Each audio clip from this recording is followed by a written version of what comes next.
our video for today, magluluto tayo ng ating trending na tuna carbonara. Yan guys, naglagay na ako ng konting butter and then konting olive oil para hindi masunog ang ating butter. Importante kasi yan guys, hindi masunog ang butter para hindi siya magpait. And then, maglalagay na tayo ng fried garlic. Yan, mix lang natin. And then, ilalagay na natin ating paminta. Yan. Mix-mix lang. Kasama ng ating mushroom. Depende sa inyo kung gaano karaming mushroom ilagay nyo. Pero ako kasi nakulangan ako sa aking fried garlic. So, nilagyan ko pa siya ulit. And then, mix lang natin. Yan. Ang bango-bango. Naamoy nyo na rin ba? Yummy. Ayan guys, maglalagay na ako ng tuna. Mimix lang natin ulit.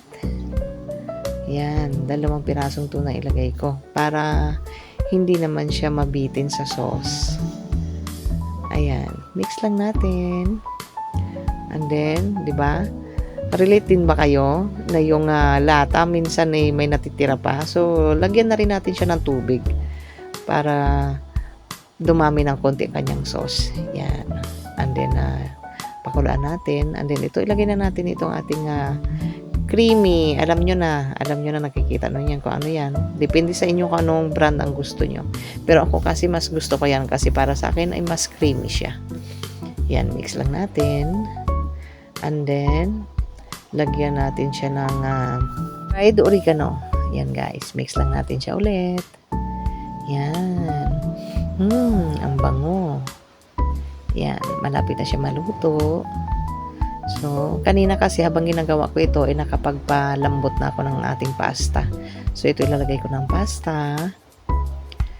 Pag nag-ano kayo guys, syempre, alam niyo na yun kung anong ginagawa nyo. Pag naglaga kayo ng tubig, lagyan nyo ng kunting asin, tapos konting mantika para hindi magdikit-dikit ang iyong pasta habang nilalaga nyo siya.